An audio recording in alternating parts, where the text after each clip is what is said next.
Отворен е патот кон уставни промени на 18 август собраниска седница. Il y a un momentum européen et il s'agit de ne pas perdre ce moment.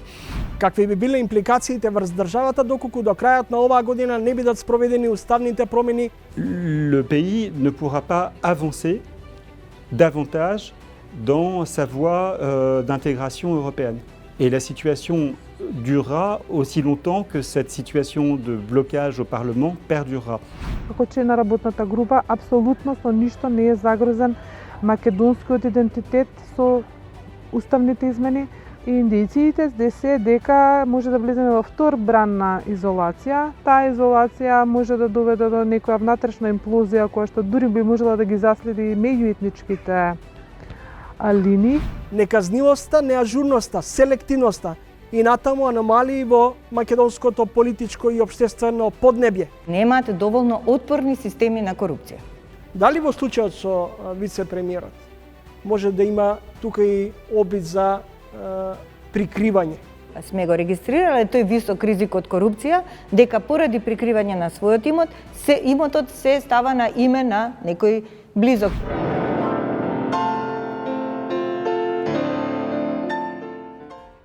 Ценетоста потекнува на некој начин и почитот кон државата исто од кај што потекнувате, а тоа сепак зависи од нас.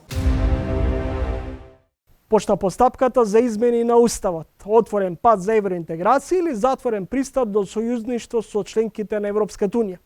Неизвестноста е подеднакво интензивна кај стратешките партнери, но и драматична за македонската политичка сцена. Сите членки веројатно на Европската унија мораа да се соочат со концесии во надворешната и внатрешната политика. Во концепцијскиот судир на власти и опозицијата сите говорат што Македонија губи. Никој не аргументира што државата добива и какви бенефити ќе има од членството во Европската унија. Во ова издание на Тренинг мој соговорник ќе биде францускиот амбасадор Сирил Бомгартнер. Франција, или многумина ќе речат францускиот предлог кој го отвори македонскиот пат кон Европската унија. Други пак велат или ќе искритикуваат дека францускиот предлог е лош и може да наштети околу националните интереси. Речи си една година откако владата го усвои, а потоа и собранието го изгласа францускиот предлог. Денес веќе дојде на маса, поточно пред пратениците, идејата и намерата бугарите да бидат внесени во преамбулата. Ќе се проведат ли уставните промени? Добре да велам за францускиот амбасадор Сирил Бомгартнер. Амбасадор е една година откако беше изгласан францускиот предлог во македонското собрание. Денеска главното прашање кое се поставува, постојат ли евентуални ризици врз државата доколку не се спроведат уставните промени? После посетата на министерската тројка многумина велат ако не се спроведат уставните промени, Македонија може да извиси, поточно Албанија да го продолжи сама патот кон Европската унија. Кои се можните ризици? Bonjour, tout d'abord je suis enchanté d'être à nouveau avec vous pour cette nouvelle interview. En réalité, pour répondre à votre question, il suffit de se référer au texte de la solution qui a été négociée l'été dernier parce que tout se trouve dedans. Et effectivement, si d'ici la fin de l'année, la procédure de révision de la Constitution macédonienne n'a pas été menée à son terme, la Macédoine du Nord ne pourra pas entrer dans la phase suivante de sa procédure d'adhésion. C'est-à-dire qu'on risque à ce moment-là de se retrouver avec un blocage. Or, il faut avoir à l'esprit qu'on est dans un moment en fait, d'accélération de la politique d'élargissement. Et qu'au-delà de la Macédoine du Nord, il y a d'autres pays, aujourd'hui candidats, qui sont concernés. Et que donc, c'est la raison pour laquelle vous avez autant de ministres, autant d'autorités macédoniennes qui sont rendues tour à tour dans ce pays au cours des mois derniers et encore des jours derniers pour délivrer le même message. Il y a un moment, il y a un momentum européen et il s'agit de ne pas perdre ce moment. дел од политичките партии бараат ревидирање на договорот со Бугарија и сметаат дека францускиот предлог може да биде на некој начин променет со некаква подобра понуда без внесот на бугарите во преамбулата, речиси е невозможно да се одржи втората меѓувладина конференција со Европската унија. Што е алтернативата? Là aussi, vous avez beaucoup de responsables européens qui sont succédés à Skopje au cours des derniers mois pour bien rappeler et souligner le fait que la solution qui a été négociée, qui a été adoptée, qui est soutenue aujourd'hui par tous les Européens, toutes les institutions européennes, tous les États membres de l'Union européenne, c'est la solution la meilleure possible et elle est sans alternative. Et donc le fait qu'il ne soit pas question de changer en fait la formule qui fait l'objet de ce consensus européen, c'est précisément une façon de dire qu'il n'est pas question d'y ajouter de nouvelles conditions. Et d'ailleurs, j'observe que tout récemment, le ministère bulgare des Affaires étrangères a diffusé une note verbale dans laquelle il indique assez précisément qu'il ne s'agit pas pour lui non plus d'ajouter de nouvelles conditions. Et ensuite, pour ce qui concerne votre dernière question, là aussi le texte de ce qui a été négocié il y a un an est extrêmement clair. À partir du moment où la procédure de révision de la Constitution macédonienne sera arrivée à son terme, de façon automatique, sans aucune condition, pourra se tenir la deuxième conférence intergouvernementale pour l'entrée dans la phase active de la négociation d'adhésion. Амбасадоре, состојбите во македонското правосудство не се розови, се најаво мониторинг од Европската унија. Што можеше да се очекува од Европската оценска мисија околу функционирањето и работата на Судскиот совет? Bon, je pense que assez clairement, cette mission de revue par les pairs, effectivement, correspond à un signal de préoccupation par rapport à l'évolution de la situation à laquelle on a pu assister au cours des mois passés, mais elle traduit aussi une volonté d'aide et d'accompagnement.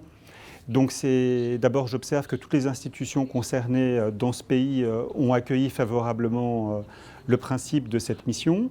Je comprends qu'en fait, ce sont des experts particulièrement qualifiés en provenance de différents pays de l'Union européenne qui vont y participer. Et l'important, c'est que cette mission puisse se dérouler dans les meilleures conditions et qu'on puisse écouter attentivement ce qu'elle aura à dire et ce que seraient ses recommandations. Амбасадор Бомгартнер, реални ли се стравувањата во домашната јавност дека францускиот пакет води кон загрозување на јазикот, идентитетот, македонскиот јазик, идентитет и останатите идентитетски атрибути?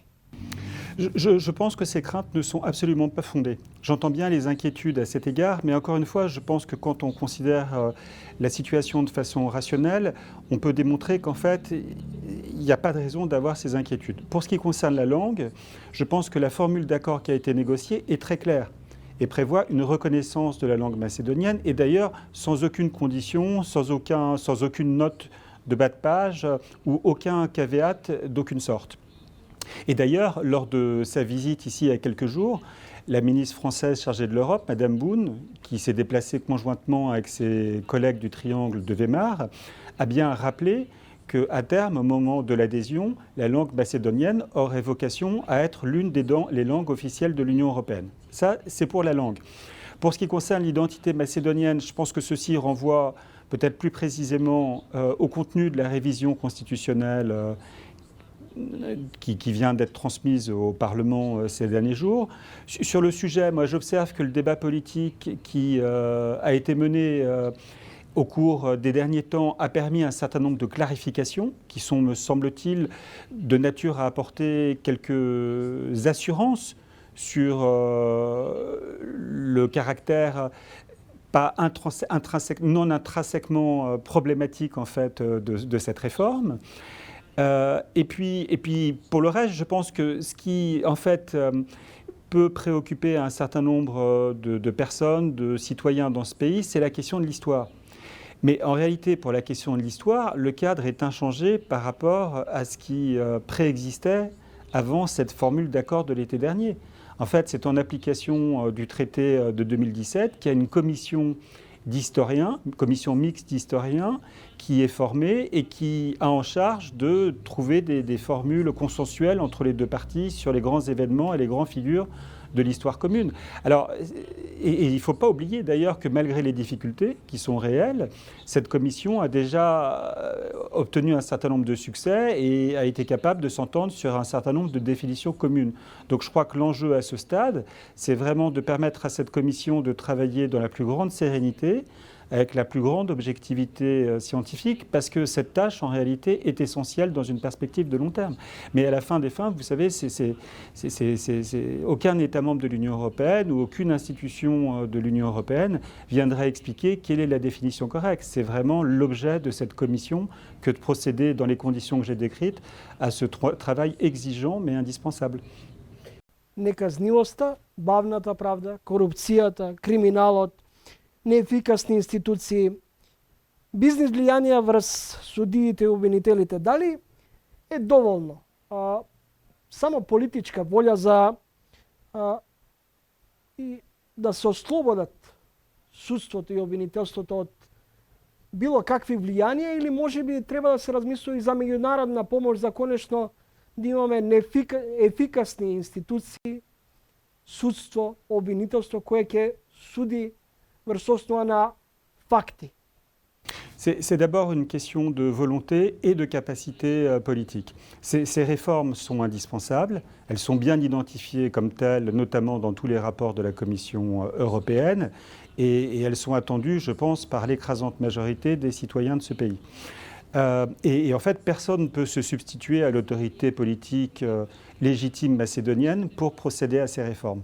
En revanche, il peut y avoir effectivement, il y a et il y aura encore davantage une aide de la part de la communauté internationale et surtout de la part des Européens dans le cadre de la procédure d'adhésion à l'Union européenne notamment. Et de ce point de vue-là, la nouvelle méthodologie doit aider beaucoup parce qu'elle met justement toutes ces questions que vous avez citées au cœur, en fait, du processus. Ça relève de ce qu'on appelle le premier bloc des fondamentaux. Donc ça veut dire que le niveau d'attention et le niveau d'attente pour des réformes durables, réelles, efficaces, concrètes, irréversibles dans ces domaines est encore renforcé. Et qu'en même temps, il y a des moyens accrus qui sont prévus pour fournir toute l'assistance pour arriver plus sûrement à ce résultat dans les meilleurs délais.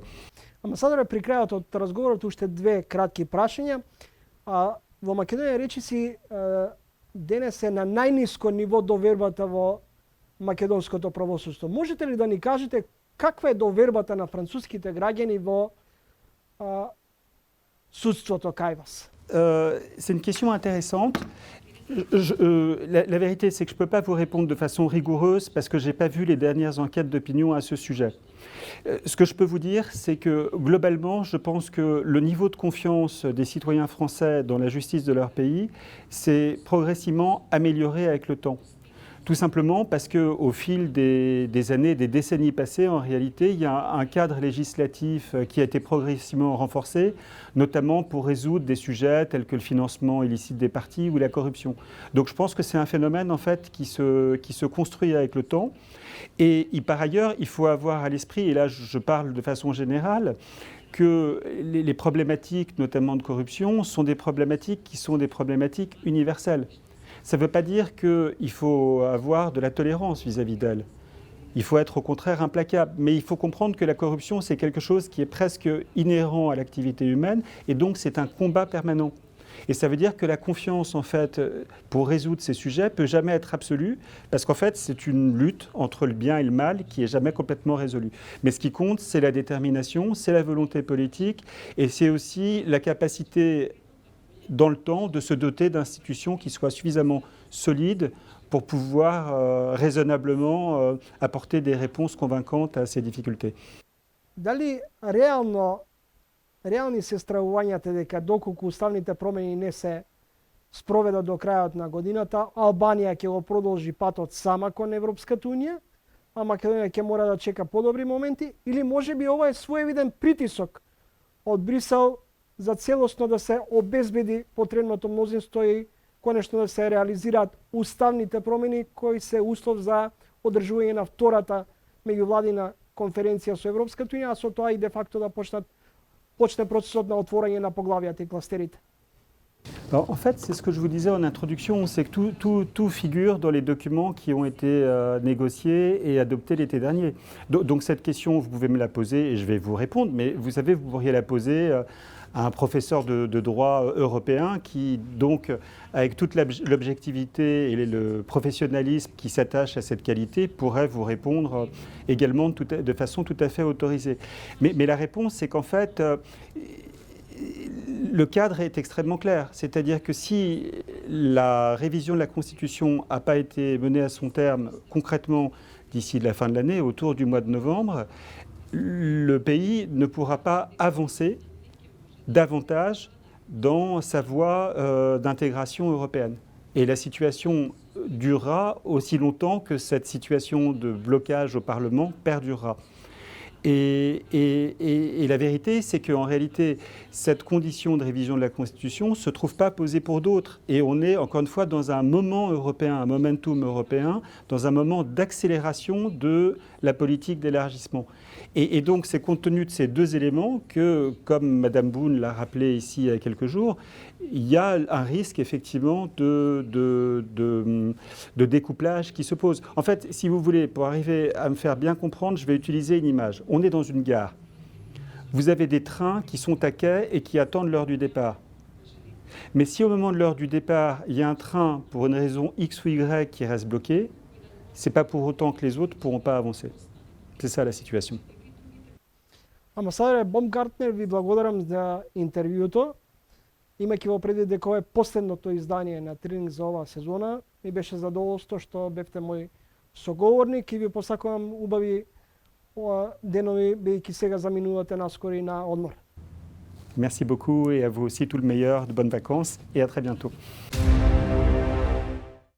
Доколку уставните промени до крајот на оваа година не бидат спроведени, постои реална опасност земјата да западне во изолација, особено ако се реализираат најавите од Брисел дека може да дојде до одвојување. Поточно, Албанија да го продолжи патот кон Европската унија, а Северна Македонија да чека некакви подобри денови. Во вакви околности ситуацијата може да биде уште подраматична, особено што живееме во мултиетничко општество. Според универзитетската професорка Ана Чупевска, секој народен предлог би можел да биде многу полош од францускиот. Целото интервју со професорката Чупевска во продолжение. Професорке, додека дома тече поставката за уставните промени, во Софија се иницира 24 мај да стане национален празник во Бугарија и овој датум да биде ден на бугарското слово. Каде води ваквата политика на Софија на присвојување на историските факти? Па добра ви е оваа констатација, затоа што вистина се препознаваат елементи за тенденциозно апроприирање и национализација на она што го третираме како се словенско културно наследство. Меѓутоа, сметам дека ние мора да стоиме стабилни на својата оска и вакви работи да не нас засегаат во иднина во рамките на комисијата, во рамките на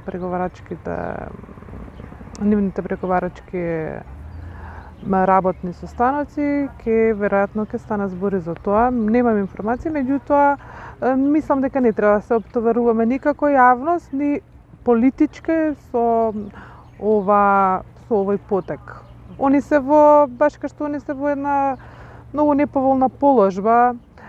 Радев тука е фигура која што сите знаеме какви ризици носи. И убедена сум дека не треба да речам да не испровоцира еден таков гест. Туку да се бидеме кул, што се вика, и да си стоиме ние на нашиот пат и нашите цели кои што ги имаме поставено, а тоа е членството во Европската унија. Уставните измени влегоа во собраниска процедура без поддршка на опозицијата. Какви според вас би биле реперкусиите врз државата ако до крајот на годината бугарите не бидат внесени во преамбулата на Уставот? Па, прво не станува збор само за бугарите, туку станува збор за групи на народи, односно посебни културно-идентитетски заедници, како евреите, словенците, хрватите, црногорците, египјаните. И тоа произлегува од сетот на копенхашките критериуми со кои што ние сме врзани во смисла нели на почитување на човековите права, вклучително и правата на припадниците на помалите заедници. А реперкусиите неколку пати се адресирани од повеќе страни, еве скоро сите високи функционери дојдоа, не посетија, не дадоа поддршка. И индициите се дека може да влеземе во втор бран на изолација. Таа изолација може да доведе до некоја внатрешна имплозија која што дури би можела да ги заследи меѓуетничките линии, посебно имајќи го предвид и примајќи предвид можноста дека Албанија може да трне напред, а ние да останеме во место и на крајот на денот нов бран на авторитаризам од кој што ние не би можеле така да се извлечеме како минатиот пат. И што е најважно, шансата која што сега имаме, не верувам дека ќе биде, не можеме да имаме во некоја подалечна иднина подобра шанса, само можеле да имаме полоша шанса. Сега, за жал и за среќа, геополитичкиот контекст го отвара тој прозорец на можности и за нас, кои што мора да го искористиме, ако сакаме нели известност, иднина известна. Не се друго е неизвестност и ролер костер во една лоша можна варијанта. Бевте дел од работната група за уставните измени. Како ги доживувате критиките дека тие се на штета на националните интереси?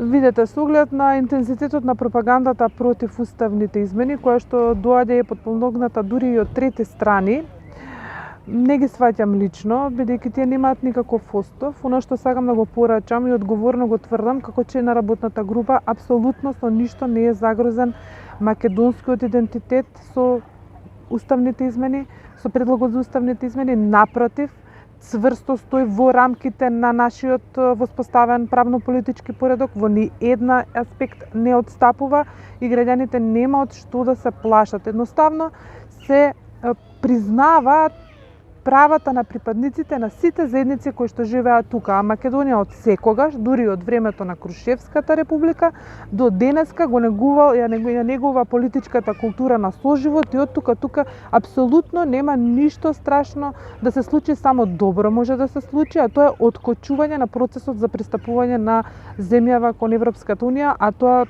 по автоматизам значи поизвестна иднина, по откочувањето за брзана интеграција, нели со новата методологија, што е исто така еден исклучок во наша корист апропо членството во Унијата.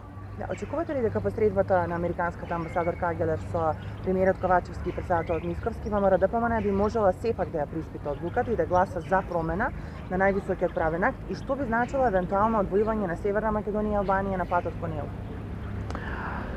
Па искрено се надевам дека таа средба ќе потпомогне да омекнат ставовите во опозицијскиот блок, бидејќи верувам дека ќе ја свати одговорноста што има. Од друга страна, многу ми е жал што странскиот фактор е посвесен од некои субјекти тука, конкретно нели Мицковски, да изминативе година дена толку луѓе дојдоа да укажат, да го замолат, да му помогнат да се охрабри да ја донесе одлуката, и сега ние 30 години сме давале жртви, последната со Преспанскиот, вистина сме дали големи жртви за да дојдеме да исполниме нашата конечна, значи до кровот на куќата сме дојдени, за да исполниме нашата стратешка цел, и сега еден таков рапиден и ригиден евроскептицизам одеднашка вистина би било погубно за нас. На претходно кога ме прашавте,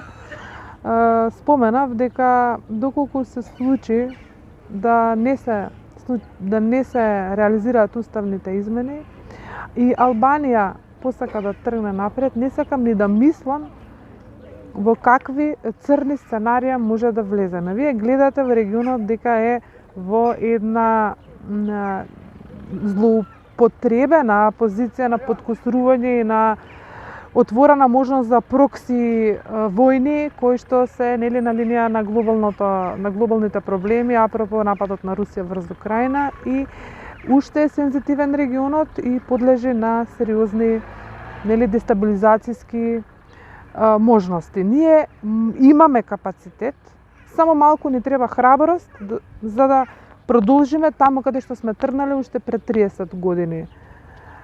Очекувањата ми се повеќе врзани за верување од што реално што можам да предвидам.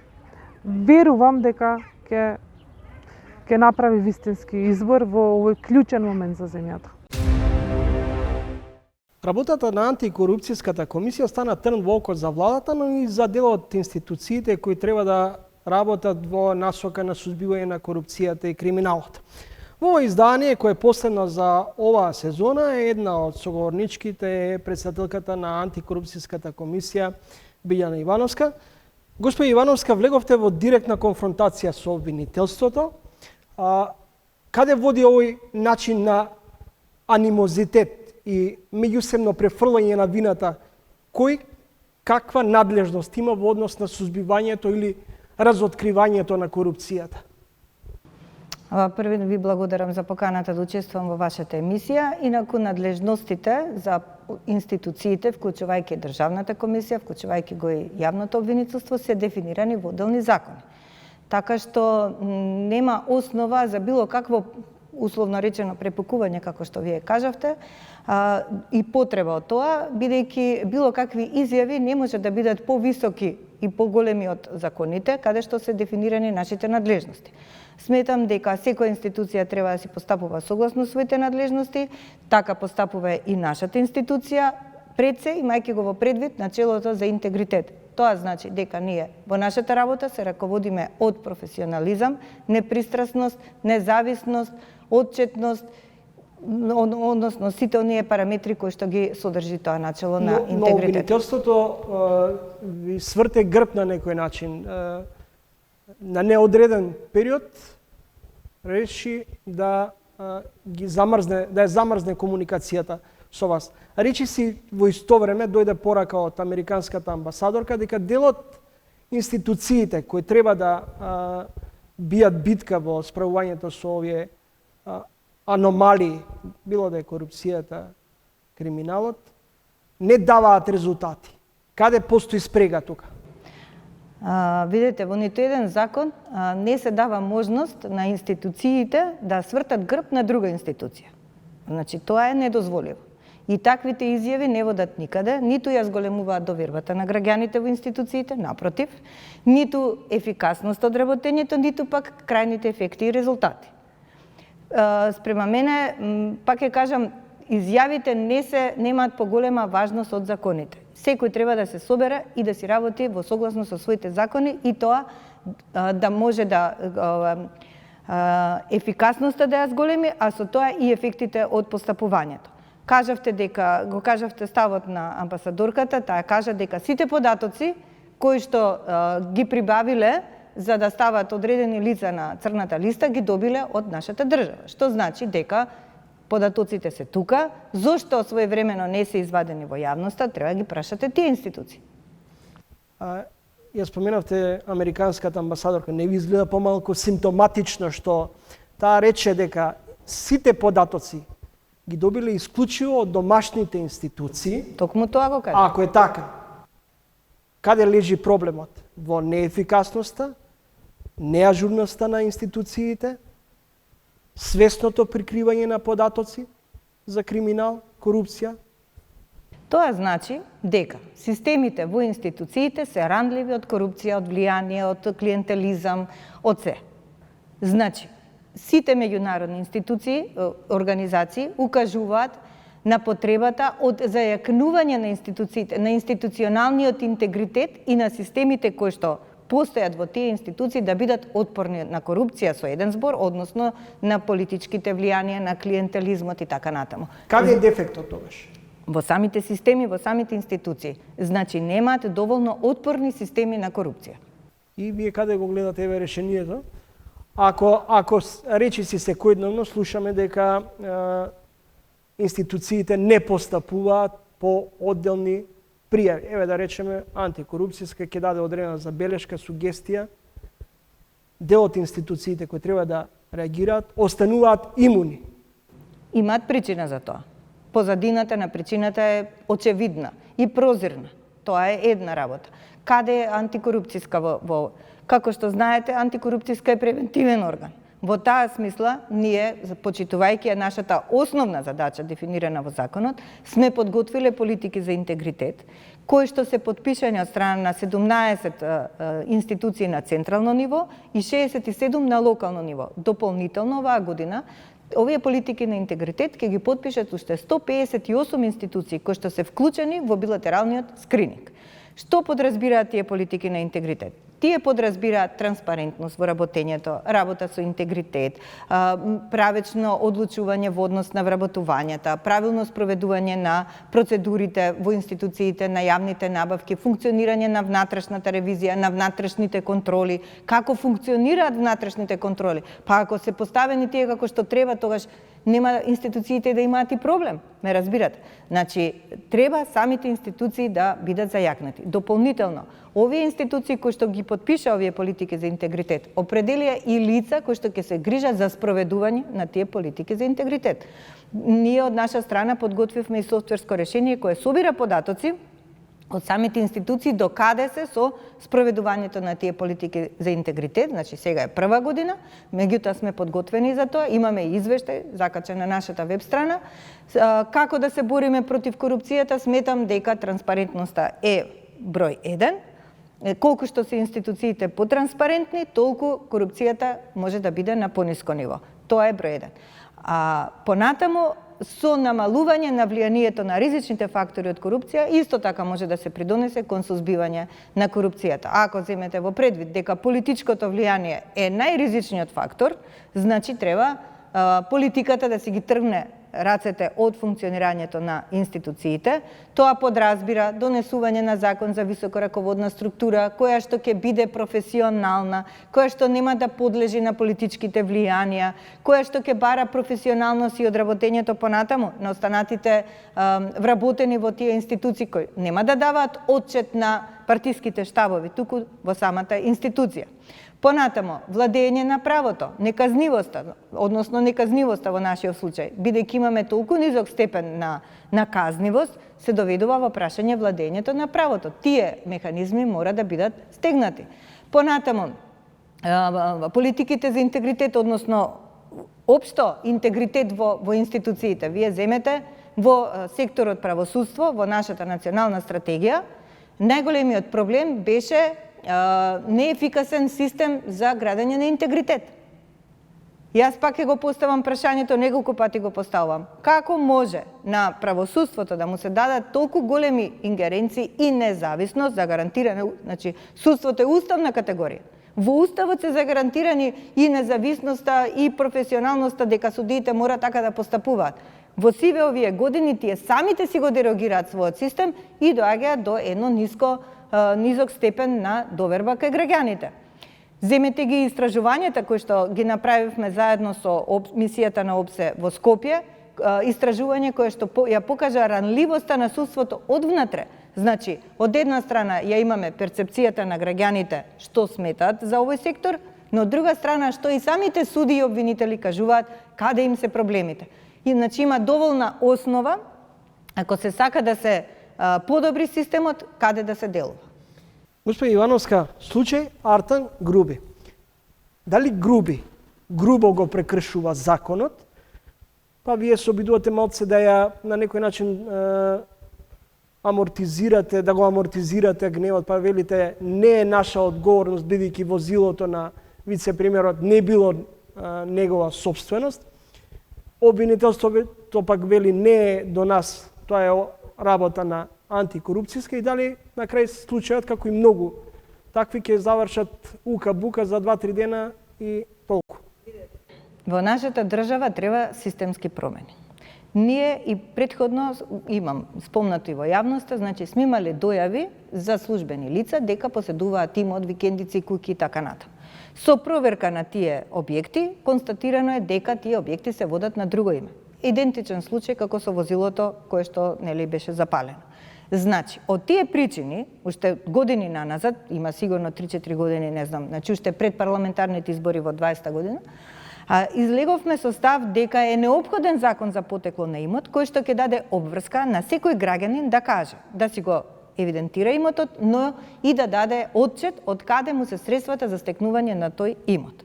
Во конкретниот случај, ако лицето 35 годишно за кој што Груби вика дека имал искуство од 30 години, ако лицето имало таква обврска да каже од каде му се средствата за стекнување на аудите, можеби ќе се замислил дали тоа возило ќе го запишел на свое име доколку реално немал пари за да го купи истото.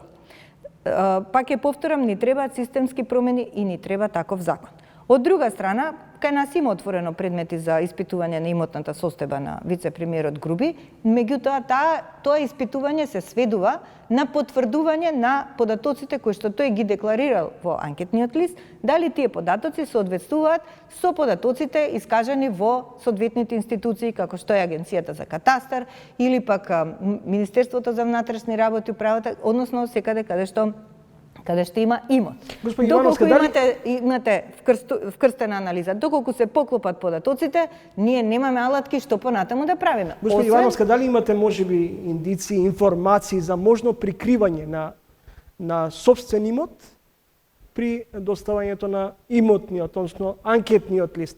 Дали во случајот со вице-премиерот може да има тука и обид за прикривање? Се е можно, не може тоа некој да го докаже. Значи се е можно.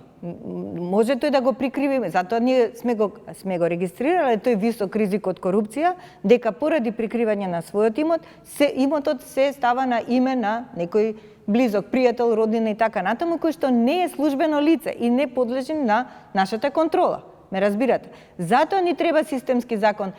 Секој граѓанин да каже од кај му е имотот, како го стекнал. Во тој случај, кога граѓаните ќе имаат таква обврска, ќе се замислат дали ќе ја преземат одговорноста на своје име да запишат имот кој што припаѓа реално на некое службено лице кое што го стекнало на нелегален начин. Како ги доживувате дел од коментарите на владата дека антикорупцијска си дава премногу права, па и дури не си ги познава надлежностите, бидејќи дел од вице-премиерите, министрите, постојано ги повикувате на одговорност, на етика во нивното работење. Дали не мислите можеби дека сепак измешани се помалку лончињата на одговорност и надлежности? Видете, во сите тие напади не е децидно кажано каде сметаат тие дека ние сме ги прекршиле надлежностите. Секое наше упатување на иницијатива, реакција или било препорака или било што до надлежна институција, вклучувајќи и владата, се повикува на одреден член. Така што јас не сметам дека сме ги прекршиле нашите ингеренции, а доколку тие сметат, добро е да кажат дека на што се повикуваат. А ако ние сакаме да зачекориме во друштво на европските држави, каде што владеат многу повисоки вредности, треба да се замислат сите службени лица, вклучувајќи ги и членовите на владата, дали доволно етички постапуваат. Возилото, пример, на вице-премиерот било регистрирано дека не е во негова собственост уште повеќе, но било регистрирано дека се возело со флешери. Како е тоа дозволено? Кој тоа го дозволил? Каде се тука етичките вредности? Знаеме што се случуваше во неговиот кабинет. Па етички ли е да си игра фудбал и кошарка во кабинет? Етички ли е неговиот шеф на партијата таму да врши средби со попартиска должност? Тоа не е етички. И сега, кога се дава укор од страна на вице-премиерката за добро владење, како тој укор се прифаќа? Тој јавно изјави дека тоа нема да се повтори, а пак се повтори. Значи, ако веќе некој дава укор, па тоа треба сериозно да се свати, или пак укорот не е доволен. Не знам како да разберам поинаку. Вие знаете дека само што ќе кажам. Значи, за погрешно употребена картичка закупена си мит погача, министерка даваше отказ. Се сеќавате? Значи, каде се вредностите на министрите во европските држави, а каде се тука и уште кога ќе им се посочи дека погрешиле, уште тогаш ние сме биле криви. Сега, кој е крив? Тој што го прави делото или тој што кажува дека не треба така да се постапува? Госпоѓа Ивановска, што фајда има ако, например, вице-премиерката за добро владење го укори, му забележи на вице-премиерот министерот дека злоупотреби или за приватни цели употребувал службени возила? Ако тој има чувство на одговорност... Па веројатно немаат. Па сега тоа сакам и да кажам. Значи, ако има чувство на одговорност, на свест, на совест, на отчетно постапување, за него укорот ќе биде многу тежок. Ќе му виси над главата како голема тежина. Значи, во отсуство Ова малку на... ми призвучува како во училиште. Па сега извинете, ама првите 7 години се учат децата на се и се воспитуваат. Вакво однесување покажува дека има празнина во тој период. Дали во Македонија владее анархија? Па ако секој си дозволува да прави она што сака, зборам за политичките елити и смета дека од позиција на моќ може да ги постигне своите цели, тогаш тука е анархијата. Значи, за да не постои анархија и да направиме дистинкција што е демократија, а што е анархија, треба системите да функционираат како што треба, а да не бидат порозни на корупција. Се додека, знаете, колку има повеќе корупција во државата, толку е помала демократијата, а поголема анархијата. Тоа се тие пропорции. И од тука може да се влечат заклучоци колку има демократија, колку има анархија, доволно имајќи го предвид процентот на корупција во државата. Ви благодарам за издвоеното време. Ви благодарам и на вас. Следете интервју со претседателката на антикорупцијска Билјана Ивановска.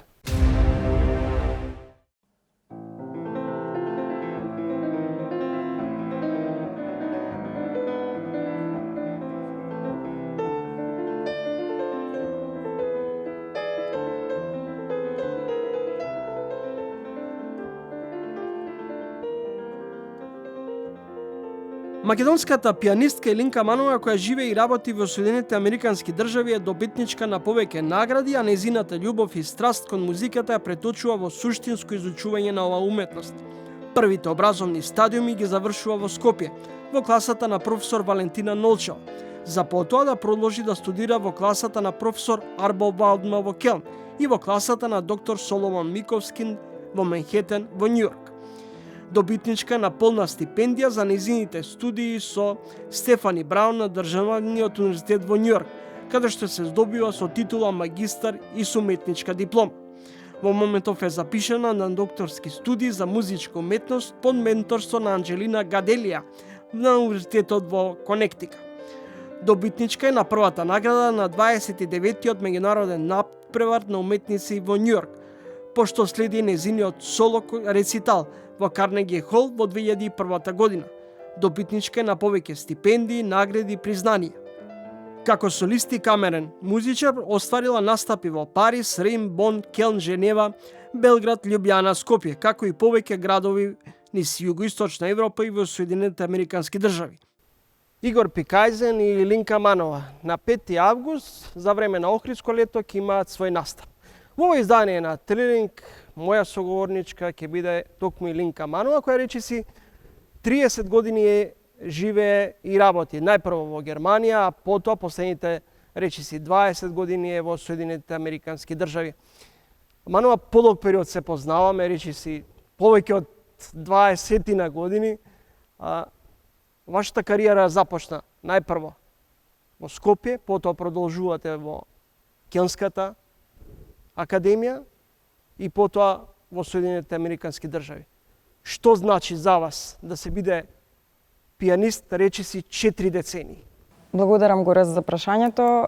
Своите почетоци сепак за мене, а и се надевам за сите мои колеги и сонародници е најважно од каде почнувате да се едуцирате и кои се првите да кажам лекции кои ги добивате од првата учителка по музика, затоа што таа е најважна да ви го внесе оној дар и онаа љубов која со себе носите целиот живот.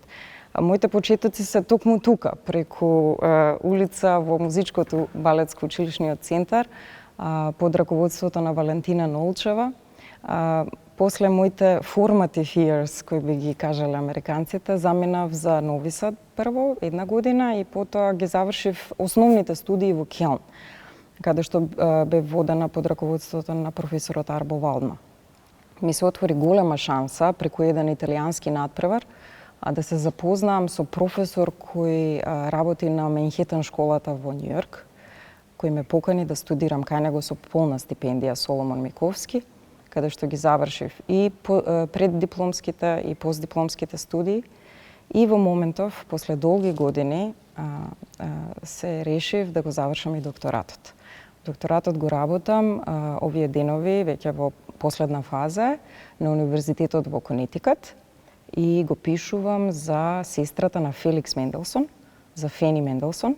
Поточно сакам да направам една голема студија дека нејзините композиции, кои се повеќе од 450 композиции, кои пред скоро 20 на години почнале да бидат публикувани, биле во сенка на нејзиниот брат. И тоа е така, една моја завршна, да кажеме, едукативна работа за овој период. За време на настапот на Охридско лето, сега тука отсвиривте дел од Шопен. Меѓутоа, на што преферирате повеќе? Соло, квартет настап? Преферирате да свирите Шуман, Моцарт, Бетовен, Рахманинов? Во последно време имам можност да соработувам со повеќе колеги со кои што и заедно и студирав и работев. Минатава година колаборирав со пианистка, па свиревме музика за 4 раце на едно пијано и на 2 пијана. Свирев со челистка со која што пред неколку месеци настапува во Тајван. Имавме 3 концерти како мини турнеја. Со челистката со која што настапува во Тајван свиревме исклучиво женски композитори. Се посветивме на повеќе промовирање на композиторки кои не биле слушнати ниту од сегашната публика, па и во минатото. Наша цел како музичари во денешно време е да пробаме да најпрво да ги промовираме и свириме композиторите кои пишуваат во денешницава. Тоа е како една мисија која секој музичар треба да има. Секако се посветуваме и на големите великани, Бетовен, Шопен, Шуман и така натаму, еве Гершвин малку одсвирев. Меѓутоа, сакам да истакнам дека во последно време многу сум среќна што колаборирам со повеќе музичари, односно свирам камерна музика. Соло музиката е многу еден посебен, да кажам, напорен живот за еден музичар, особено и за жена, ако сакате да имате и фамилија и да предавате и да свирите. Камерната музика ми овозможува да бидам во друштво, да не бидам сама. И сега во овој период во мојот живот преферирам да бидам со повеќе луѓе околу мене. И воедно, мојот настап на Охридско лето на 5 август со Игор Пикајзен, со кој се познавам веќе 10 години, ми е една од тие мисии. Со Игор Пикајзен исто така свириме неколку дела на композитори кои се уште живи, кои Арбо Парт, свириме Майкл Файн, кој е американски композитор, и свириме дело од Игор Фролов, кој за жал неодамна почина. Меѓутоа, тоа се композитори кои баш во денешнинава пишувале. Мано, имав среќа веројатно во исто време да бидеме во Келн кон крајот на 90-тите години. Имав можност да видам како функционира, например, Келнската академија. Покрај тебе во тој период таму беше и Олег Контраденко, Дарко Костовски, Марија Пенева и така натаму. Може ли да направиш една паралела помеѓу европската класична музика или европската филхармонија и она што американците го нудат?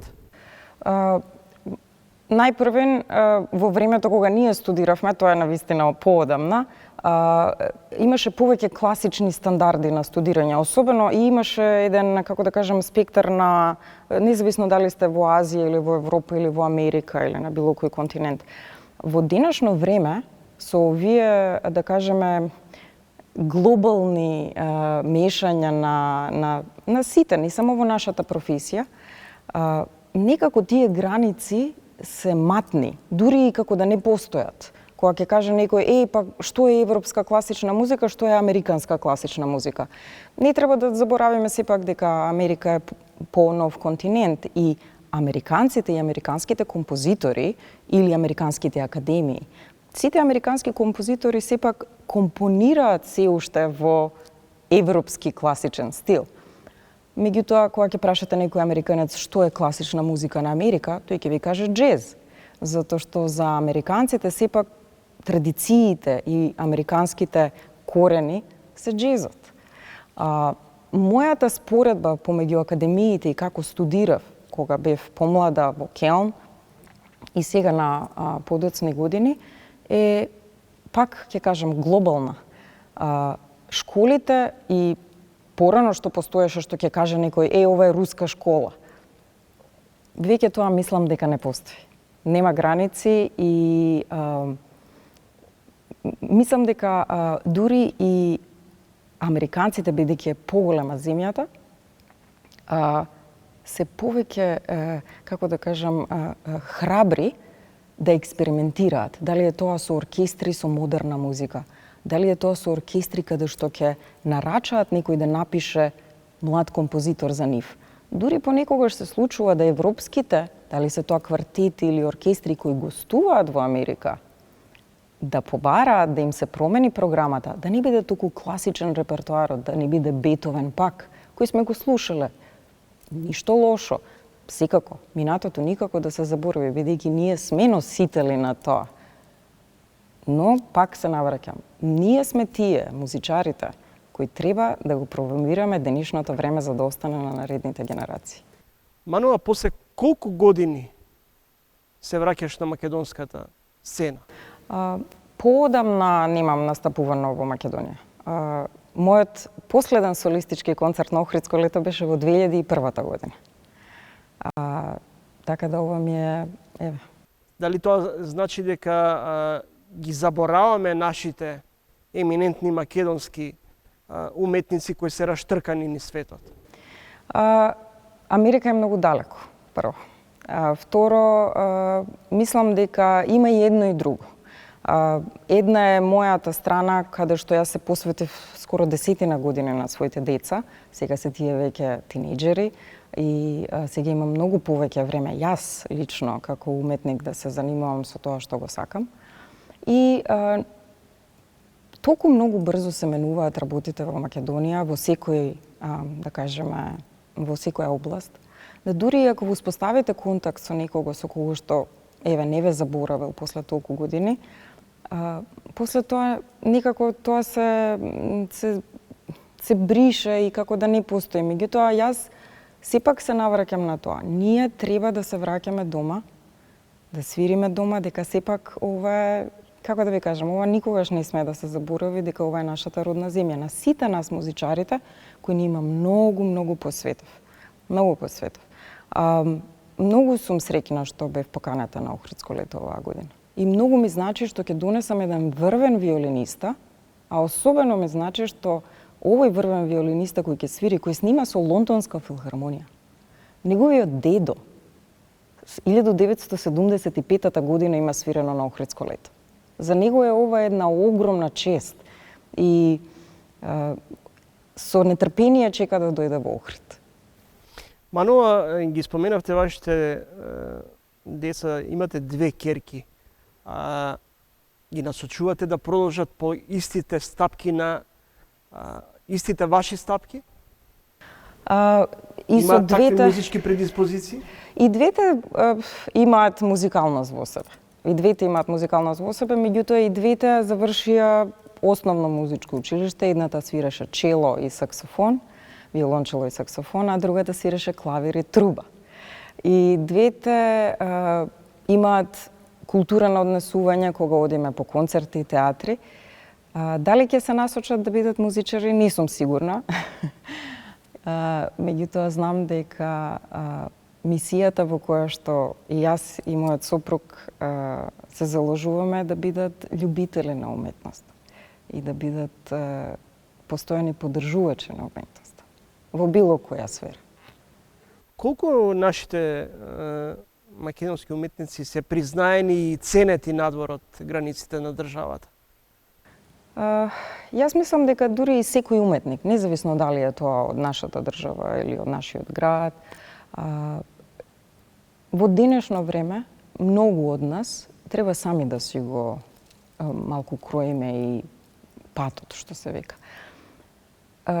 Ценетоста потекнува на некој начин и почитот кон државата исто од кај што потекнувате, а тоа сепак зависи од нас, кои сме веќе долги години во странство, преку нас, како музички амбасадори, да ја презенесуваме музичката култура, музика. Јас имам многу пријатели кои се запознаени со Македонија и македонската музика поради мене. И јас мислам дека сме ценети баш заради тоа. Секогаш почнува од човекот. Дали тоа значи дека македонската култура најдалеку се слуша? Јас би рекла да.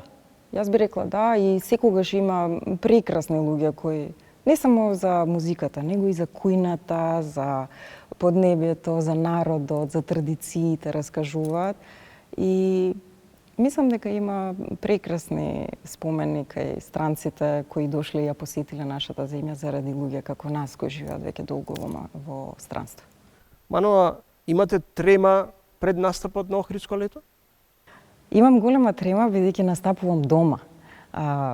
Секогаш кога доаѓате дома, чувствувате една голема одговорност затоа што сепак тука сум растена, тука сум едуцирана, тука луѓето гледале во мене пример, дури помалите генерации гледале во мене пример како тие да свират на сцена или да свират со оркестри или со камерни ансамбли.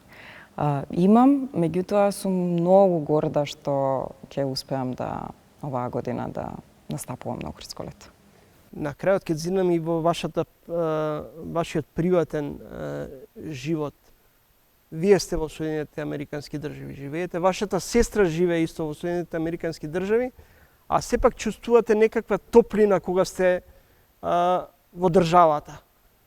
Што би ве натерало да се вратите во Македонија? Или дали воопшто некогаш зборувате со вашите две ќерки дека ова е вашата матична држава, меѓутоа за нив Соединетите Американски држави е нивната татковина? Да. Ние секое лето, јас имам голема среќа, јас работам во едукативен систем, имам голема среќа што летата ми се слободни, поголем дел од летата. Нема лето од кога се родени девете девојчиња да пропуштиме да не сме дојдени тука. Мојот сопруг може да работи од секаде и тоа е голема среќа. Двете ќерки зборуваат течно македонски, растат во македонско семејство со македонски традиции и се многу горди од каде потекнуваат нивните родители. Во моментов се уште се чувствувам во еден ек на позрела кариера и стварање онаму каде што почнав, а тоа е Њујорк. И не можам да кажам со сигурност дали може би за неколку години би сакала да дојдам во Македонија и да си останам тука. Дека сме поврзани со Македонија и јас и моето семејство и мојата сестра и низиното семејство, тоа е точно ние. Секоја година без исклучок ја посетуваме нашата земја.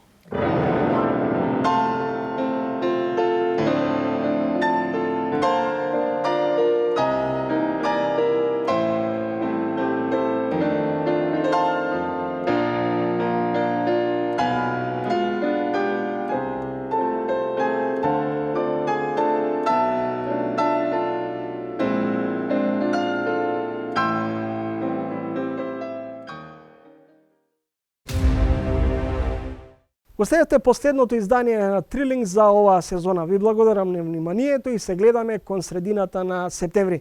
Убави и пријатни летни одмори. Довидување.